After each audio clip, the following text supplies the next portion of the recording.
So, welcome everybody to the glaucoma debate on the cruise. I request all of you all to please take the seat. We are going to start the session, and the boat is going to sail now.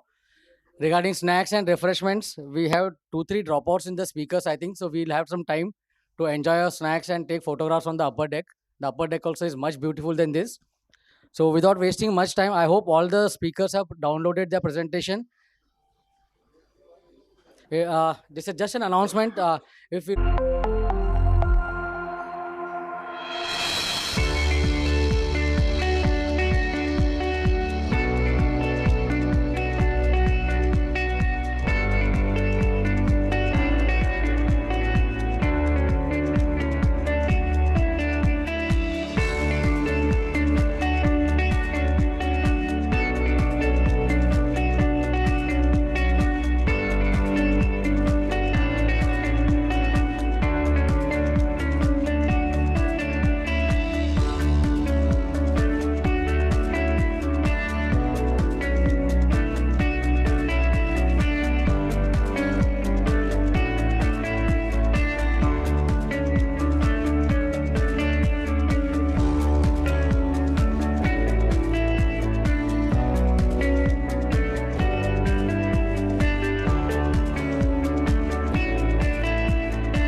we start with the debate. This is a big debate in glaucoma. The first topic is disc hemorrhage in NTG. So I request both the speakers to come over here. They can see the slides over here if they want and change the slides. The mics are available. So the first speaker is Dr. Pooja Bomaj. The topic is disc hemorrhage in NTG, escalate treatment immediately versus close monitoring. So Pooja is going to talk on escalate treatment immediately, and Dr. Rajul, he is going to talk on close monitoring. Yeah. That's your.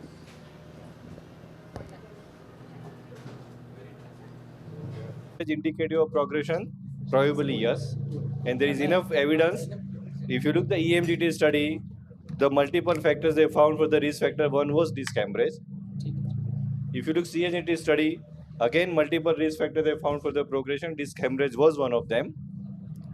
But the question is that does it require to escalate the treatment? And my answer is most probably no. And why? So if you look the EMGT study, the effect of treatment on disc hemorrhage, what they found that the disc hemorrhage in the treated group and control group, the the percentage of disc hemorrhage, the frequency of disc hemorrhage was similar, and IOP reduction had no effect or no relation unrelated to the presence of frequency of disc hemorrhage. So IOP reduction probably did not have any impact on the frequency of disc hemorrhage. If you look the again EMGT study, and what they concluded, the disc hemorrhage cannot be considered as indication of insufficient IOP lowering. ये नहीं कर चलेगा फिर. And glaucoma progression in eyes with disc hemorrhage cannot be totally because cannot be halted by IOP reduction. If you look the low pressure glaucoma treatment study, what they found that multiple risk factors for the disc hemorrhage, migraine, insufficient autoregulation, low systolic blood pressure, nocturnal hypotension, these were the risk factor for the disc hemorrhage and not the IOP lowering or in control IOP. So the patient who progressed had a high IOP fluctuation and high fluctuation in diastolic blood pressure. So is it possible that the fluctuation in the diastolic blood pressure and IOP was related to the disc hemorrhage as well as the glaucoma progression? So not that disc hemorrhage caused the progression, but somebody else was precipitating the disc hemorrhage to start with. So my remark is that undiagnosed underlying pathology, and like multiple pathology I mentioned, migraine, uncontrolled diastolic blood pressure, autoregulation insufficiency, that may be the precipitating factor to cause disc hemorrhage, that we have to look into it. So diagnosing the underlying pathology and taking care of this pathology is of more important rather than treating only the IOP. So identifying the risk factor that why patient is developing disc hemorrhage, I would give more importance. So intensifying treatment, my answer is no. Intensifying observation, yes. Patient has disc hemorrhage, there is a risk of progression. I would intensify observation, and at the same time, I would try to identify the cause for the disc hemorrhage. Thank you. Thank you, Rajul. So the discussion for this topic is Dr. Dipanjan. Dr. Dipanjan, your remarks. Both the presentations are very, very excellent. And mainly, I would like to state that EMGT study has clearly shown that an occurrence of disc hemorrhage doesn't actually show us that the intraocular pressure lowering was insufficient. That itself is that we can understand from this fact that whenever there is a disc hemorrhage, definitely we can understand there is a risk of progression. It is definitely associated with progression, but it is not actually associated with intraocular pressure reduction. So whenever we have a disc hemorrhage, specifically in normal direction glaucoma, other vascular associated factor has to be taken care, as we very often find other vein occlusions and arterial occlusions along with the patients of normal direction glaucoma. That's all. Thank you, Dipanjan. So the next topic is the most favorite, the most commonly used instrument, tonometry. So tonometry in general OPD, applanation for all versus eye care for all. So Saranya Devi is going to talk on applanation for all.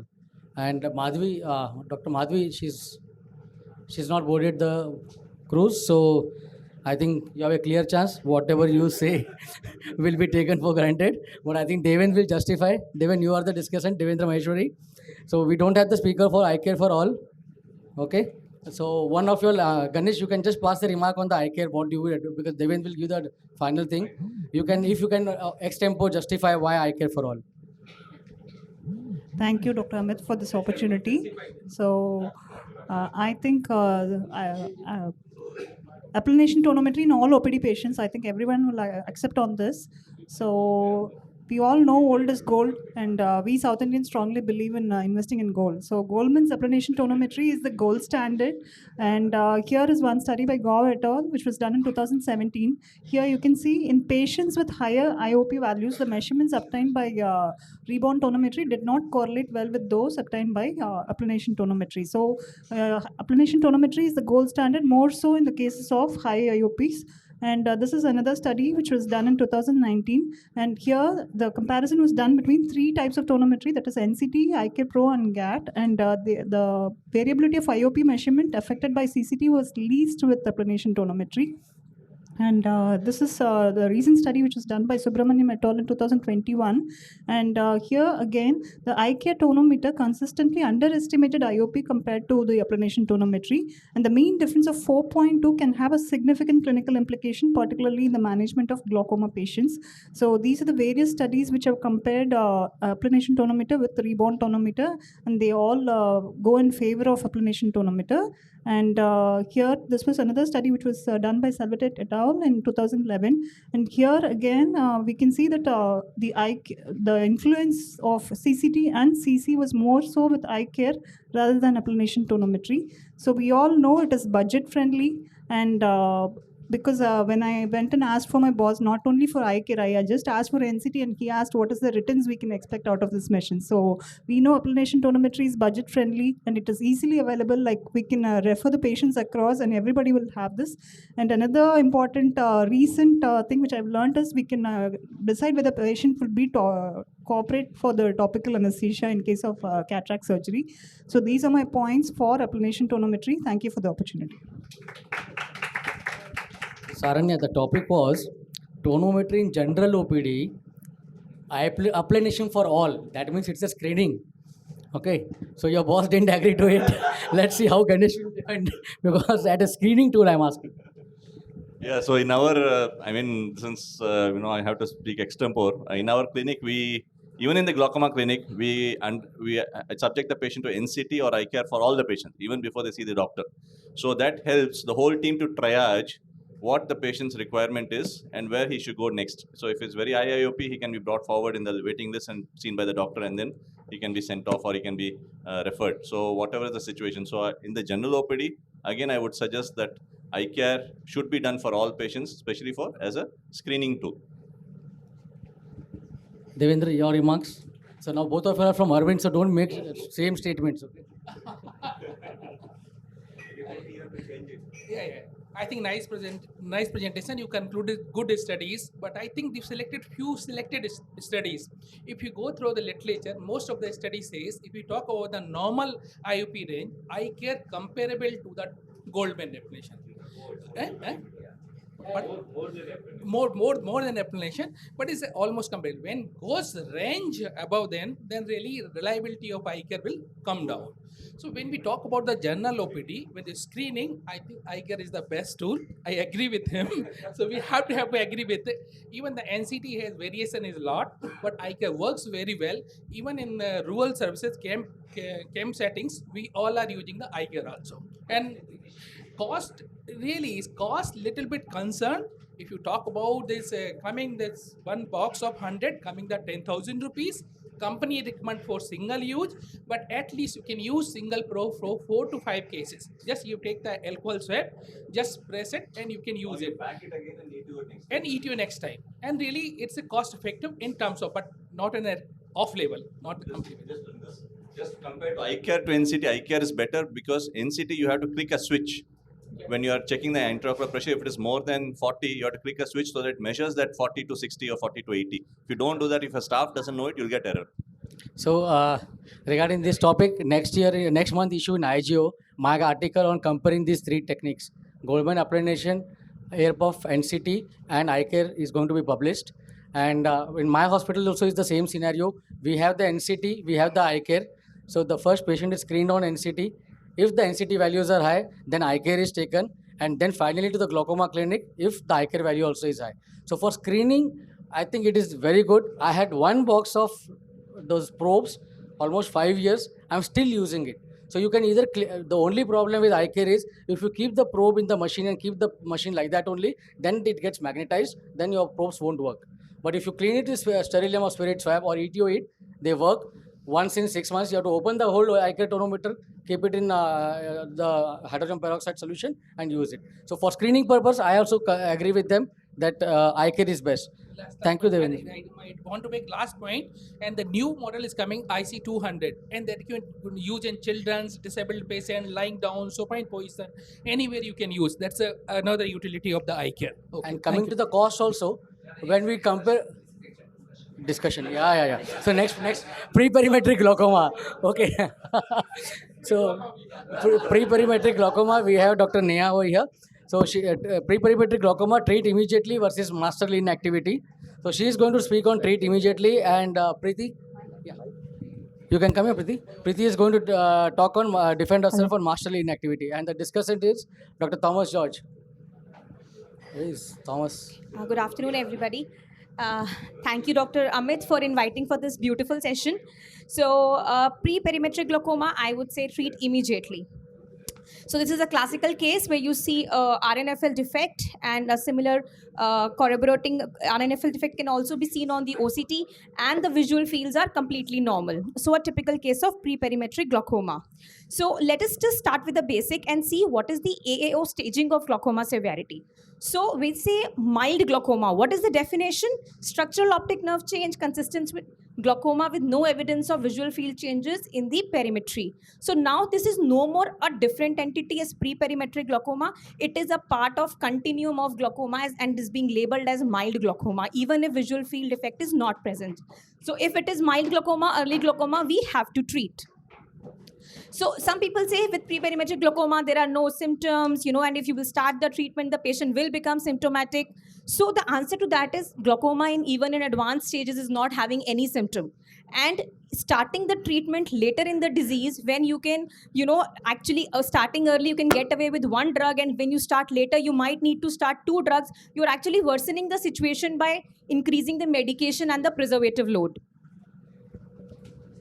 Glaucoma is a slow disease. It will progress very slowly. That's what they say. But yes, it is a slow progressing disease. But we also have to keep in mind that the life expectancy of people is now increasing and people are living longer and longer. So we need to maintain that lower IOPs for longer duration of time. And hence we need to start early. Starting treatment versus quality of life. So the point here is that any chronic disease, treatment for any chronic disease, whether it is diabetes or hypertension, it does not improve your quality of life. The only aim of treatment is to prevent deterioration, and that is what we are trying to do by treating early. Even the pre-perimetric glaucoma study, there was a line which said that there are no reports on the natural history of pre-perimetric glaucoma because it is unethical to diagnose it and not to start treatment. So we don't need to really wait for that 40% RGC loss to happen and then we will intervene. Then why are we spending millions and billions on research, on OCT, OCTA, if we don't have to start the treatment early? And there are so many studies which have told that, how pre-perimetric glaucomas have progressed, and the average percentage that you would see is about 40 to 50% in most of the studies. And yeah, studies after studies which are showing that how pre-perimetric glaucoma, even when they were on single drug, have shown progression. So we know the natural history. So, however, just to conclude, you have to be beware of the red disease. Your defect on the OCT has to corroborate with your clinical finding to label it as pre-perimetric glaucoma. And your RNFL thinning should preferably at the superior and inferior poles. If you are seeing something temporal, nasal, it is unlikely to be glaucoma, so beware. Monitor progression very, very closely. And also, it is important to see where are we practicing, what kind of socioeconomic group of patients you are handling. Here in India, when we tell the patient you have advanced disease, you have to use these medications regularly, still there are non-adherence and non-compliance issues. Imagine a pre-perimetric glaucoma, you let that patient go and you say, it's an early disease, we'll see you want to start the treatment or not. Patients are very, very unlikely to follow up, and because the concept of preventive health checkup is not so rampant in India till now. So that means pre-perimetric glaucoma, treat immediately if you're sure of your diagnosis. Thank you. Thank you, Neha. So, Dr. Priti, yours, masterly inactivity. Exactly 3 minutes, 33 seconds.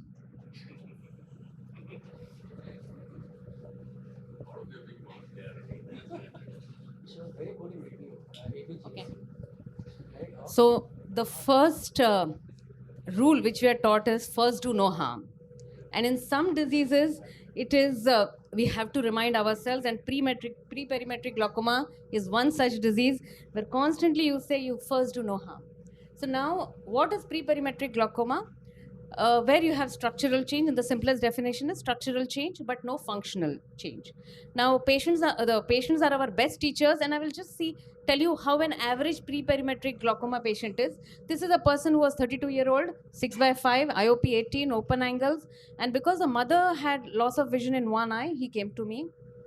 And because for all baseline, I do a optic nerve photograph, and there is a very subtle, there is a very subtle nerve fiber layer defect here, which is not seen clearly on the screen, but yeah, you can see on the right side, there is a corroboration, and it's a very early nerve fiber layer defect. So now what do we do? Do we treat? So are we preventing blindness by treating? Second is, does treatment improve quality of life? And by delaying treatment, are we doing the patient a disservice? These three questions is what you have to answer. And are we preventing blindness by treating? So there is this one very beautiful study where, and she also showed the same study, but she showed the other part of it. But but you'll see how you can manipulate. So 98 patients were followed up for a period of more than 6, and these are all young, 40. Below the age of 40, 98 patients under the age of 40 with pre-perimetric glaucoma. At least for 5 years they were followed up, and they were assessed every 6 monthly with disc photographs, OCT, perimetry, and these are the And these are the results. After 5 years, she said 42 progressed, but she didn't say that 56, 57.1 over 6 years did not progress. And when 42 progressed, what was progression? The nerve fiber layer defect increased. They did not even develop functional. Only 5 of them, 5 of 98 developed early defect on the visual field. So out of 98, 5 over a period of 6 years. So are you decide for yourself. So what is the typical progression rate? 0.4 decibel, untreated 7.5 years, that too with higher IOPs. Now OHT phase 3 studies, so they said that over 20 years, 49.3 in the observation group did not progress, and 49.3 progressed in the observation group, and 41.9 in the medication group did not progress. So even in treated patients, there is progression. So are we preventing blindness by treating immediately? Definite no. All right. Is your patient as a risk of reduction of quality of life? Remember, we have to say that are we making the patient worse by treating or by not treating? In this case, definitely by treatment. He will look like a raccoon, he will have red eyes, he will have watering, he will come to your clinic often and complain that you have made me worse. And by delaying treatment, are we doing the patient a disservice? Glaucoma is not a disease where it has a snowballing effect. Most of the times, at whichever stage you intervene, you are able to stop the disease then and there. There is no snowballing effect like how you had cancer. So even if the person develops a very early visual field defect, you're not doing the patient a disservice. In fact, you're telling him that, look, if you don't treat, you're going to be in problem with evidence. So masterly inactivity is not neglect. It means monitoring with regular examinations and then deciding. So do you want to start lifelong treatment in a healthy, happy person only because he has an RNFL defect and a small notch maybe? So thank you for a very patient listening. Exactly 333, both of you. So whichever, I think the discussion should make sure whoever takes more than 3 minutes, their topic is not justified. So Dr. George, all yours. Anyway, glaucoma is all about handicap, disability. I think Neha had a big handicap. I totally agree with Preeti in that pre-perimetric glaucoma, there is no handicap or no disability as such. EMGT and OSTs you did quote, but the number needed to treat is something that you should look at. OSTs came up with 21 and 22 with treatment would be better off. And EMGT that's with early field defect, which is still not a handicap, it was 1 in 7. So once there's a field defect, there's no problem, treat. And without field defect, I would prefer to observe, I would drill it into him that he needs to come for follow-up. And treatment is with side effects. Your ocular surface colleagues will be cursing us for putting him on PG analogs for the last 10 years. And furthermore, eventually this fellow may need a trap and we'll be cursing ourselves for having put him on PG analogs for the last 50 years. So watch, but follow up. Thank you, George. So the next topic is medication for POAG, PGA first versus non-PGA. So Alokesh is going to speak on PGA first, and Anjana, yeah, so you are here. And the discussion for this is Dr. Ajay Agarwal.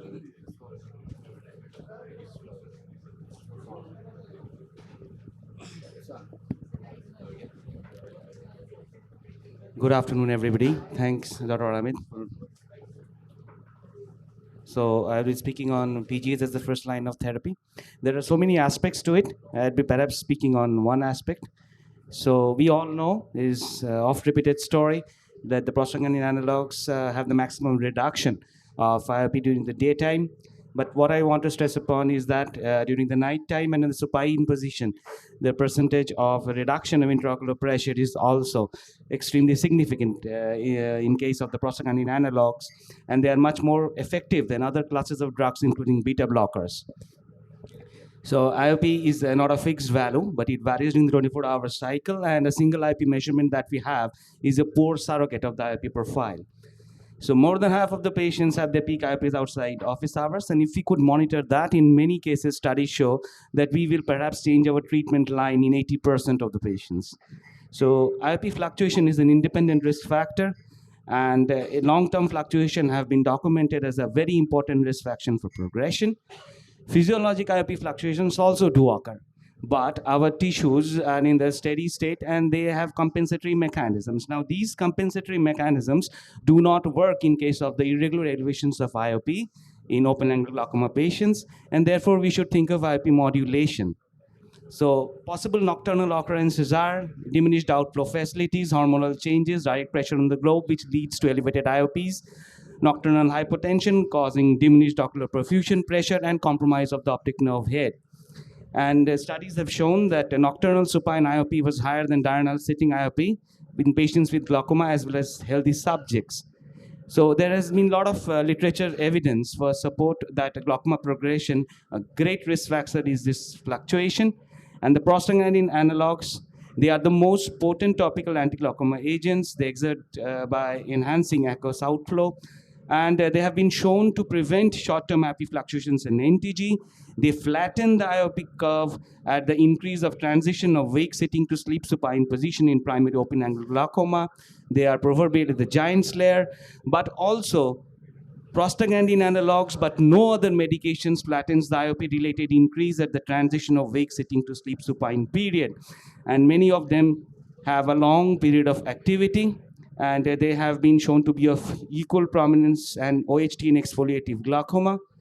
And they also have been shown to have an increase of significant ocular perfusion pressure. So prostaglandin analogs are the most effective drugs, and no other subclasses of drugs can help us achieving IOP modulation. Thank you. So, Dr. Anjana? Medications are available, and the usual norm to treatment is start with a single medication from one of these 4 classes usually. And ever since 1970s, we have been using topical beta blockers as the drugs of choice, and we are still using it as one of the first drug of choice, and it's a time-tested drug. And prostaglandins came only by 1996, it got approval, whereas timolol got it in 1978. And in all the studies, we can see that the IOP control is comparable with that of timolol. That itself shows that timolol is a good drug. And in developing countries like ours, timolol is the only accessible and affordable option among the top-ranked drugs. And in a study in 2016, it has been shown that beta blockers still constitute 90% of the prescriptions for POAG in India. Then one of the highlights is once daily dosing in prostaglandin analogs, that we have the same advantage with timolol in gel forming solution, which is shown to be equally efficacious and well tolerated when compared to 0.5% timolol. Then we have other drugs like brimonidine, which has a favorable safety and tolerability profile and a neuroprotective effect also. And there is a recent study regarding dorzolamide that in Indian eyes with glaucoma, it has been confirmed that the ocular perfusion pressure is low.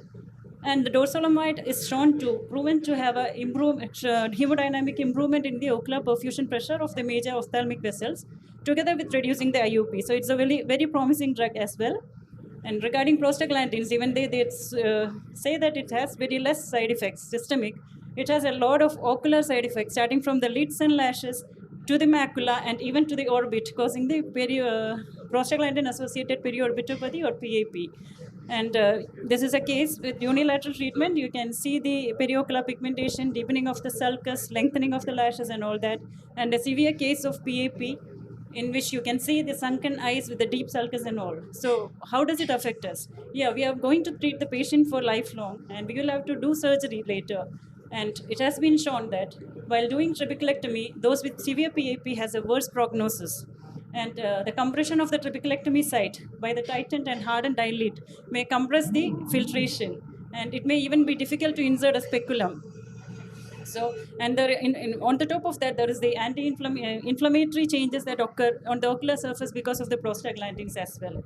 So, in the study, it is said that to retain the surgical effectiveness, the study recommends to the treating physicians to pay attention to the patients with severe PAP because it is an avoidable side effect by switching or stopping the causative medication.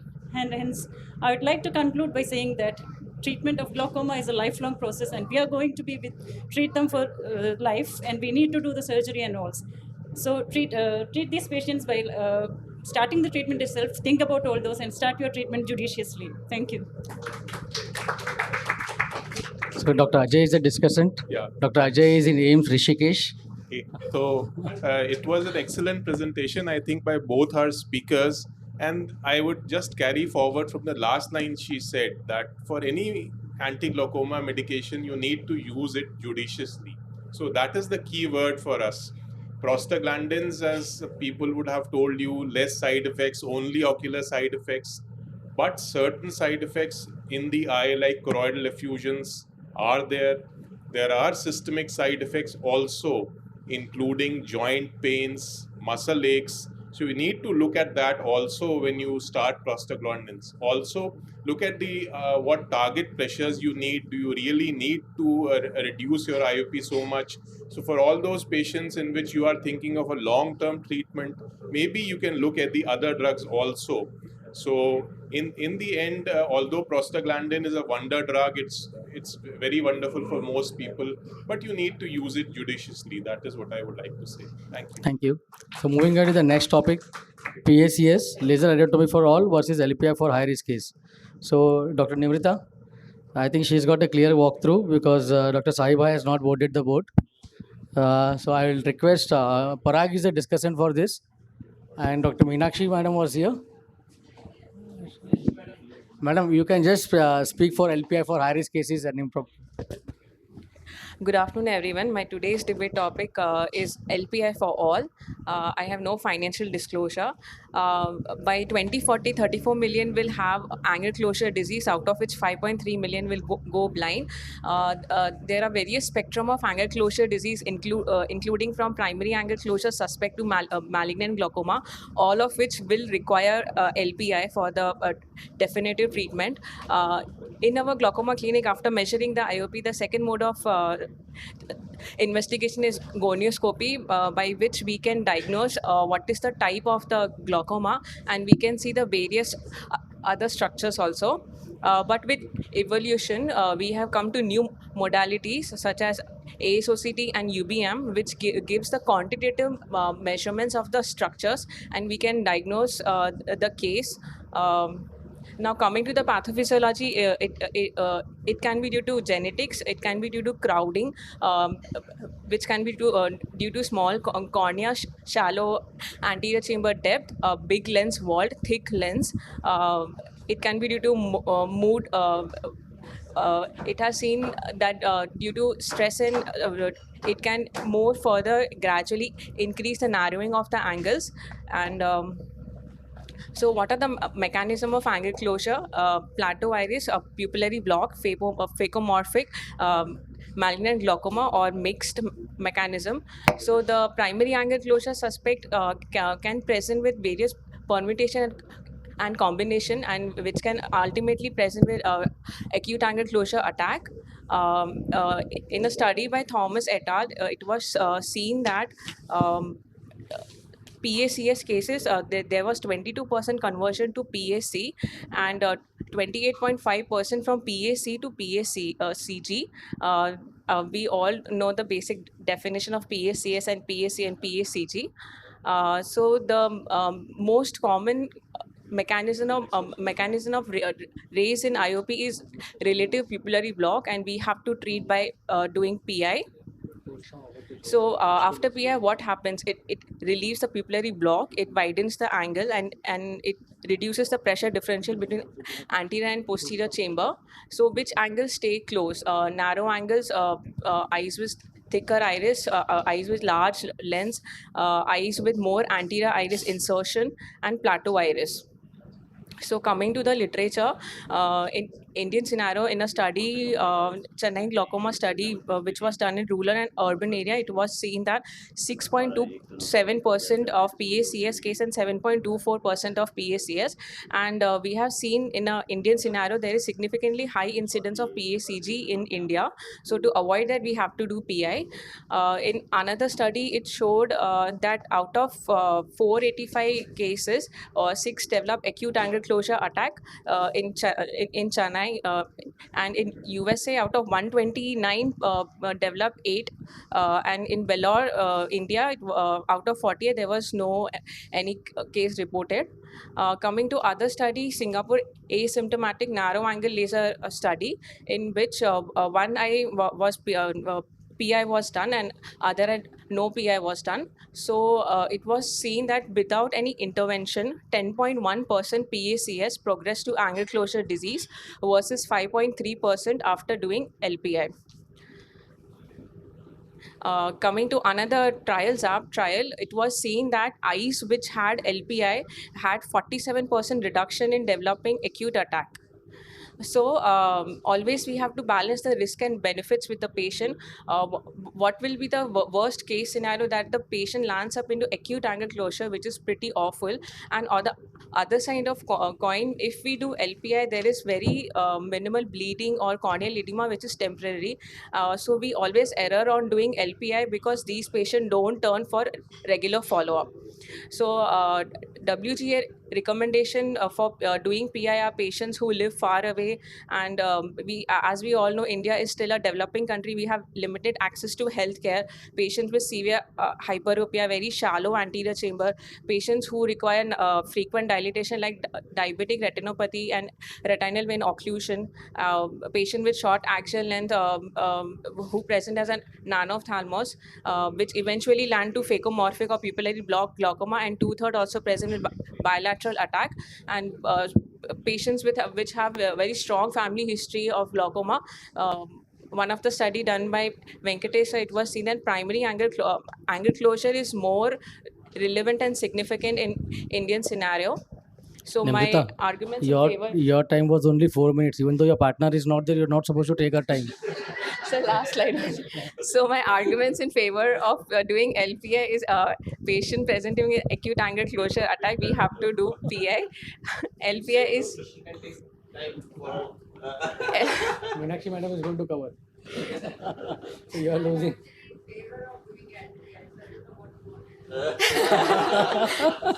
Okay, yeah, we finish it off here. LPI should be done in PACS cases to prevent the progression to PAC or PACG. Many patients are unaware of Valsalva maneuver, and it is a relatively non-invasive and safe procedure, and it can be performed in OPD settings. Thank you. Okay, thank you, Nimrita. And since Meenakshi madam has already given her verdict that I am in favor, so only we take the final comment from Parag. Parag is the discussant.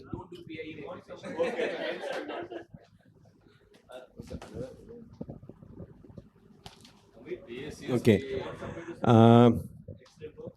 Actually, that other part, LPI for high risk cases, that's not covered. As Madam said that we have to do the laser PI in certain conditions like PAC, PACS, and PACG. Only we have to do the indentation gonio to just relieve the oppositional part and see if the lens vault is little bit bigger and that angle is not open. In that condition, if you do LPI, it will not work.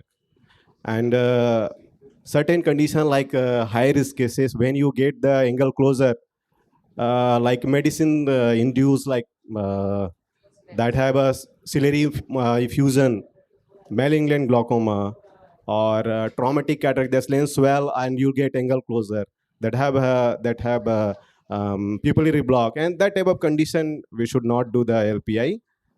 Thank you. Thank you, Parag. So even though Nimrita, your topic was LPI for all, you just gave the specific indications in which you have to do. Okay. So the last topic, first failed trap. What next? Do we do a repeat trap versus the valve implant? So Swati is going to speak for repeat trap, and Amit, Amit is there for valve implant. So Amit, tell us the asking rate. What time we have to finish to have half an hour answers? So I give 3 minutes and 1 minute to Ganesh. Okay, so a failed trabeculectomy, what's next? Repeat trap or tube? So everybody knows that trabeculectomy is the gold standard surgery, and it is it has the most longest track record, and it is the most commonly performed incisional procedure for the management of glaucoma. And previously failed repeat trabeculectomy can be considered effective with modifications like use of MMC, 5FU, and surgical techniques.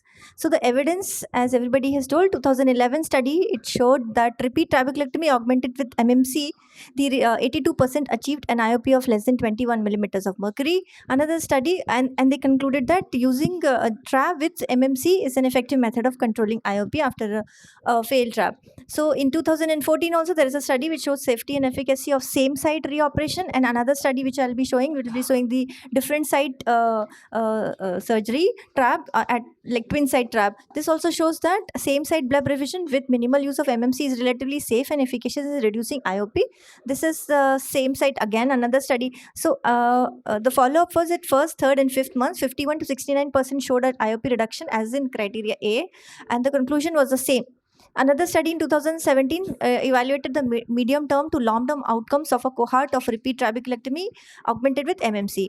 And they did separate site MMC augmented trabeculectomies. And this also said that safe repeat trabeculectomy technique with antimetabolites shows to have improved results in the medium as well as long term follow up.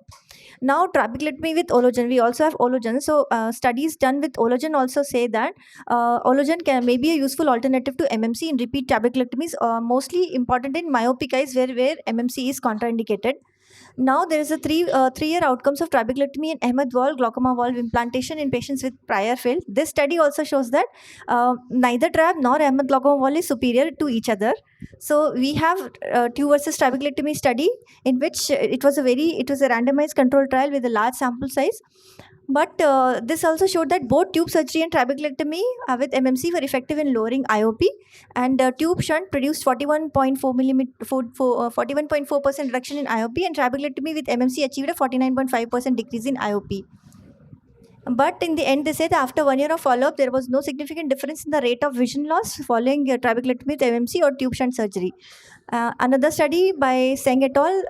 Showed that it's a systematic review on safety and efficacy, which compared both Ahmed and Barwell implants in comparison with conventional trap, and concluded that there were not many differences between aquashunts and trap for glaucoma treatment. So this study, Haibo et al. Showed that there is no significant difference in IOP or AGM reduction or success rate. Time over. Okay, and another study by Seng et al., which I have told already. So pros of trabeculectomy are it has got a less steep and shorter learning curve. It has low cost, safe and effective, and the gold standard for managing any type of glaucoma, and still effective IOP lowering capacity. But in cons of tube surgery, I would say it's a very long learning curve, higher cost, hypotony more common in non-valve implants, hypotensive phase in valve implants, tube related complications are more, need for AGM in non-valve implants for the initial hypotensive phase, and limited options if tube fails. So conclusion, I would say that I'll go to the last slide. Using the right tool for the right job makes all the difference, but knowing which tool only comes with experience, and I would say trap is the right tool for eyes with failed traps. Thank you, Swati. Thank you. So Amit Pandey. So Amit is working in CFS in Surat. Yeah, thank you, sir, for this opportunity. This is the best session of AIOC, undoubtedly.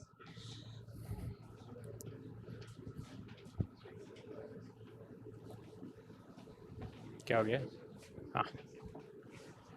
Yes, so I'll be talking about why tube is better. I'll quickly, we know trab is the gold standard for primary surgery in primary glaucomas, but its success rate decreases with time as well as in secondary glaucomas. We know how the trab fails, multiple sites of failure. So what do we do when a trab is failing? We have options if the target IOP is achieved. We don't do anything. If the target IOP is high, we resuscitate the trab. If that fails, we have the other options. What options do we have? We have these many options, but we are going to discuss about retrabeculectomy and glaucoma drainage implants. Why tube is better? The first point is logic. The basic principle of trab is we want the MMC to be there in as large a quadrant as possible. So we don't have space to do the retrab, right? If we are doing the right trab to begin with. Whereas tubes, they drain posteriorly in the virgin space, and the best chance of a trab to succeed is the first attempt. After that, the success rate decreases. Basically, the scarring tendency is only going to decrease after the first trap. So it's more logical to put a tube which drains quite posteriorly away from the scarred site. Looking at the efficacy, Mayer et al. Had this study where they evaluated a retrabeculectomy, and only 50% success rate if the target IOP is less than 21, less than 18 even lower, less than 15 even lower. Chal. And those were 2 years follow-up only and in Caucasian eyes. Whereas the landmark TVT study showed us comparing Barvelt with MMC, where MMC for your this thing is was applied for 4 minutes. It's much higher than what we do usually. In them also, the success rate tubes were better. If the criteria was less than 21 mm, if it was less than 18 mm, the gap between trab and tubes was even higher. And in criteria C, where the intraocular pressure target was less than 15, the gap was even higher. This is the results. 8 patients in the tube, whereas 18 patients in the trabeculectomy had a reoperation for glaucoma. Persistent hypotony was in 3 patients in tube. There are 13 patients in the trabeculectomy group. So higher rate of complications as well. In primary congenital glaucoma, this study showed us that there was no significant difference in the surgical outcome, but the trab surgeries had more endophthalmitis. Postoperative complications happened in 25% of the patients. Indian perspective, great study from the Arvind group showed a success rate of 0% with a retrabeculectomy with MMC less than 3 minutes, complete success of 0% in 1 year. That's only 1 year. Whereas with more than 3 minutes, 8%. Overall, 5% complete success. You might argue that, okay, qualified success is good enough. But even in patients with qualified success, more than 3 minutes, almost 1 in 5 patients develop postoperative complications. Complications included big complications like choroidal detachment, malignant glaucoma, endophthalmitis. And you might agree, okay, then we'll go with less than 3 minutes. Qualified success of 60% is good enough. With less than 3 minutes, 40% had a resurgery done, and most of them were a tube implant. So these are the results in best of the surgical hands in the country. What about us common folk? So these are the mechanisms. I was going to skip all these things. Done, sir. So I'm not going to show any videos. To conclude, trabeculectomy still remains the gold standard for primary glaucomas, but when a trab fails, the better option is tube. In these cases, tube implantation has better efficacy, lesser chances of failure, lesser chances of complications, and lesser chances of reoperation. Cost also, if you are adding a tube in the future, why to do a trab in between and add to the cost? Majority of these patients have severe and advanced glaucomas and hence require a lower target IOP. So with stringent criteria, TVT studies showed us that even better outcomes with tubes. And many of these eyes have the last chance of surgery. So better to give them the best chance for success rather than delay the inevitable. Thank you. Thank you, Amit, for a wonderful session, and Dr. Amit for the presentation, Dr. Swati also. And just as a disclosure, me, Swati, and Amit are going to be in a mixed session, not in a trab versus tube competition from tomorrow onwards. So coming to the topic at hand, whether to do a trab or a tube, you have to understand most of the trabs, when they fail, all the 3 scenarios, for example, you have a patient with POAG, you have a patient with angle closure, and you have a patient with pseudoexfoliation. All 3 of them are the most difficult glaucomas to treat, you would agree. Now, when you want to plan for the next procedure, both of them showed nice data. And when you do that next procedure, it's always you're going to lose real estate. The next procedure after that is what you have to plan. You don't have to plan for the present day second trab. So I would not join with Amit or with Swati. I would refashion the trab first, if possible. So that's something which you could always try, even do a bleb needling and something like that. And you have to take into account the patient scenario also. So if he's got a tendency, if he's got a lot of pro-fibrotic factors playing into his system, he's a diabetic, he's a hypertensive, he's got ischemic heart disease, he's got so many things going against him, the second trab is also likely to fail. So a tube makes more sense in that situation because you don't want more pro-fibrotic factors in that. Also try adjusting the glaucoma medication before the surgery. Also see how long the first trab has worked. If it has not worked for, let's say, 2 years, then your second trab is not going to work for the next 2 years also. So it's going to fail very soon. And look at the lens also. Sometimes you have especially when you have a trab existing and you start doing a tube, you start seeing that the trab will start functioning. It's diffused, it's overfiltering, and you don't know whether you have a peritubular leak or the trab is leaking. So just assess the trab functionality before you plan for a prolonged surgery like a tube or a longer surgery, or take the filtration site posteriorly. So try to make the trab function and then plan for your tube or trab based on the. Always remember, the third surgery again you may have to plan. Thank you, Ganesh. So now we come to the end of the session. Ganesh, question है यार दीपांजन के पास. Yeah. Dipanjan के पास question है भाई वो. Huh? No. See, again, I didn't touch upon a lot of things. How to make a tube successful. So we have a poster here which we give mitomycin C injection 1 week and 4 weeks after the AGV. Okay, that helps a lot. We didn't have hypertensive phase in all the 9 eyes which we have presented. Okay, so we have posted. Now ibuprofen has come up. The third thing which has come up is anterior chamber wash when you do AGV for pediatric glaucomas. So that has also come up. You do a AGV and you do a complete anterior chamber wash. That has also shown. That's come in Journal of Glaucoma. Ibuprofen has come in, I think, BJO or Ophthalmology Glaucoma. I'm not sure where. And the concept which we are using, injection mitomycin C, that has come in Archives or American Journal of Ophthalmology in 2021. Once we read that, we started following it up. Now we don't have hypertensive phase in post AGV. So even now, AGV procedures are still in evolution. I think we will still learn how to make it function much better. So the primary trab, if it's done well, that's the best thing to take forward. Any more questions? So we come to the end of this glaucoma on cruise. So now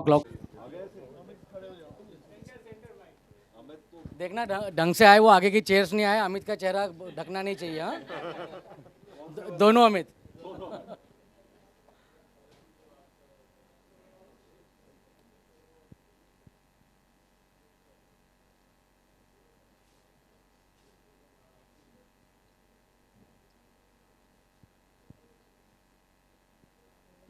Done. So one more thing. Yeah, he has. Yeah, one minute. Then official camera of AIOS. Please 1 minute. Can I have 1 minute? Can I have the flag, please? Yeah. नहीं ऊपर पकड़ देना पीछे से, ये जरूरी है यार. ये साइंटिफिक कमेटी वाला ना दिखाया, इसको पकड़ा यार. नहीं पीछे ढकना पड़ेगा, आगे ढक जाएंगे. अरे ढक जाएंगे. Who is tall? Whoever is tall, please come that side, na? Yeah. So one final photograph with the scientific committee flag, and I thank all the speakers, discussants who took the call in the last moment and agreed to be the part of this glaucoma debate. I also thank Ajanta Pharma for this wonderful sponsorship, even though the sponsorship was generated on the day of the conference. Thank you, Mr. Nautiyal. And Mr. Nautiyal has clicked the photograph. So I'll make the group, but even for those people who have not got the photographs, Ajanta team MRs will come and distribute the photographs there. Am I right, Nautiyal? Thank you.